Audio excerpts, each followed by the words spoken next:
बिस्मिल्लाहिर्रहमानिर्रहीम अस्सलाम वालेकुम। अक्सर एक सवाल जो है वो पूछा जाता है कि टिलर्स जो हैं वो कम बन रहे हैं या नहीं बन रहे, तो उनके लिए क्या किया जाए।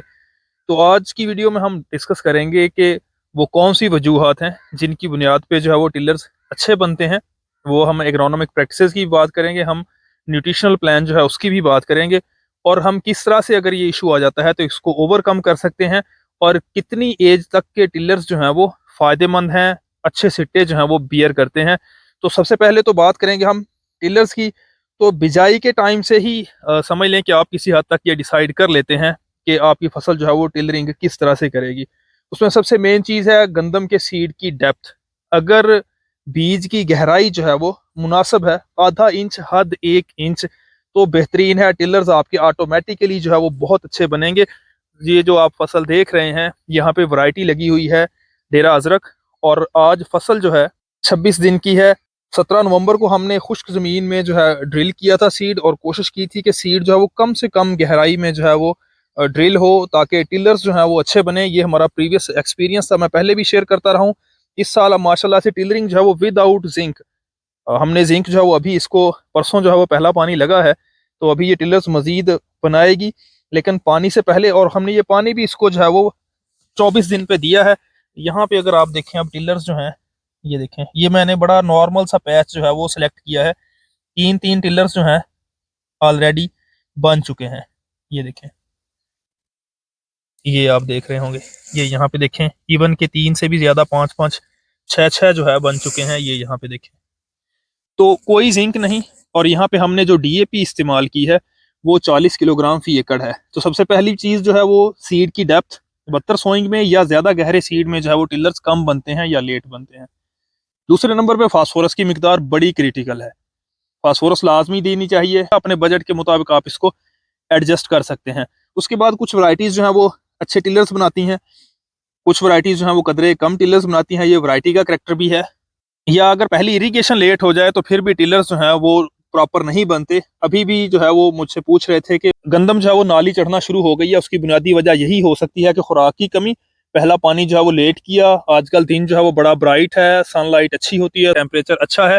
तो अगर पहला पानी जो है वो आप लेट करेंगे तो उस सूरत में गंदम जो है वो टाइम से पहले नाली चढ़ जाएगी, और टिलर्स जो है वो नहीं बनेंगे।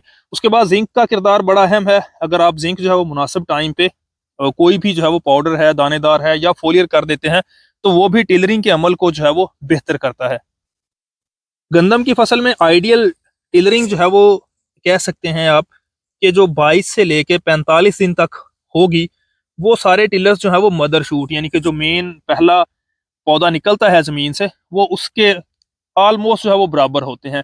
इससे लेट टिलरिंग जो है वो छोटे सिट्टे हो सकते हैं, या सम टाइम उससे भी अगर लेट होगी तो नीचे वाले सिट्टे जो है उनमें दाने कम बनेंगे। फिर मौसम जो है पकने के करीब होता है, टर्मिनल हीट स्ट्रेस से वो मुतासर होते हैं। लेकिन जिस तरह की आजकल कंडीशन एक दो जगह पे रिपोर्ट हुई है कि गंदम जो है वो नाली चढ़ना शुरू हो गई है, तो इस तरह की फसल को अगर आप अच्छी खाद खुराक देते हैं, पानी देते हैं, तो जो लेटर स्टेज पे यानी कि 45 दिन के बाद निकलने वाले टिलर हैं, वो भी अच्छा सिट्टा जो है वो ले जाते हैं। जिस तरह से पिछले साल हुआ था कि कुछ अगेती लगी हुई गंदम जो है उसने बड़ी जल्दी जो है वो नाली पकड़ ली थी, लेकिन बाद में अच्छी खुराक देने के बाद हमारे भी कुछ इसी तरह के जो है वो प्लॉट्स थे, जिन्होंने बाद में जो है वो बहुत अच्छा ना सिर्फ रिकवर किया बल्कि पैदावार भी बहुत अच्छी दिए गए थे। बुनियादी तौर पर अगर क्रॉप फिजियोलॉजी के लिहाज से देखा जाए, तो जैसे ही क्राउन रूट्स यानी कि जो मेन रूट होती है उसके अलावा पौधे की लेटरल साइड से यानी कि अतराफ से जो है वो जड़ें निकलना शुरू होती हैं, तो जिस तरह से जड़ निकलती है उसी तरह अबव ग्राउंड जो है वो एक टिलर नई शाख जो है वो बन जाती है। और ये जो क्राउन रूट्स हैं ये मोस्टली जो 20-22 दिन के बाद बनना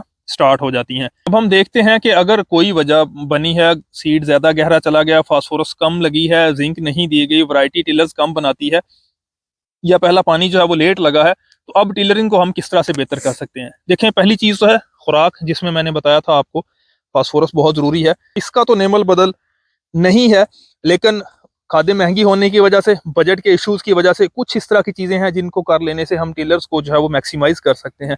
एक तो ये है कि अगर नीचे जो है फास्फोरस का सोर्स नहीं दिया गया, तो जो दरमियानी ज़मीनें हैं, रेतली हैं, वहाँ पे आप डीएपी फ्लड कर सकते हैं पहले पानी पे, या अच्छी ज़मीनों में, दरमियानी ज़मीनों में आप नाइट्रोफास जो है वो भी दे सकते हैं, जल्दी पौधे को जो है वो दस्तयाब हो जाती है। उसके बाद कम खर्च की अगर हम बात करें तो फाइटोफिक्स या प्लानोफिक्स जो है वो पहले बायर का प्रोडक्ट था, अब नहीं आ रहा, उसमें नेफ्थाइल एसिटिक एसिड है। ये एक रूट प्रोमोटिंग हार्मोन है। जैसा कि मैंने बताया कि जब टिलर्स बनना शुरू होते हैं तो पौधा जो है वो अपनी साथ वाली मेन रूट के अलावा जब जड़ें बनाता है तो साथ साथ टिलर्स बनते हैं। तो ये हार्मोन जब हल्का फसल को स्ट्रेस दे के जो रूट की ग्रोथ है उसको प्रमोट करता है, एक्स्ट्रा रूट्स निकलती हैं तो टिलर्स जो है वो बन जाते हैं। तो सबसे कम खर्च यही है, 400 से 500 रुपए में आपको 2 से 2.5 एकड़ की रिकमेंडेड डोज जो है वो मिल जाती है। आप उसका स्प्रे कर सकते हैं। आप जिंक स्प्रे कर सकते हैं। मार्केट में जो है फोलियर ग्रेड की जिंक आपको हेडलैंड मिल सकती है। आप जिंक सल्फेट 300 ग्राम उसका भी स्प्रे कर सकते हैं। इसके अलावा अगर आपने फास्फोरस बेसल डोज में भी नहीं दी, आप पहले पानी पे भी अफोर्ड नहीं करते, तो आप मार्केट से कोई ऐसा एनपीके ले लें जिसमें फास्फोरस जो है वो ज्यादा मिकदार में हो, तो उसको भी आप स्प्रे करने से साथ में नेफ्थाइल एसिटिक एसिड मिला लें, या नेफ्थाइल एसिटिक एसिड के साथ आप जिंक मिला सकते हैं, साथ कोई एनपीके मिला के, दो ये चीजें और साथ में नेफ्थाइल एसिटिक एसिड, इसका भी स्प्रे जो है वो अगर आप करेंगे तो आपकी फसल में जो है वो टिलर्स का खास तौर पर जो पहले 22 से 45 दिन में बनने वाले जो प्रोडक्टिव होते हैं, अच्छी पैदावार देते हैं, उनका इजाफा जरूर देखने में आएगा। तो गंदम की फसल में जड़ी बूटियों के कंट्रोल के हवाले से, न्यूट्रिशनल प्लान के हवाले से अगर आपका कोई क्वेश्चन हो, आप कमेंट बॉक्स में डायरेक्ट व्हाट्सएप के थ्रू या इस वीडियो की डिस्क्रिप्शन में हमारे व्हाट्सएप ग्रुप का लिंक है, आप हमें व्हाट्सएप ग्रुप में ज्वाइन कर सकते हैं।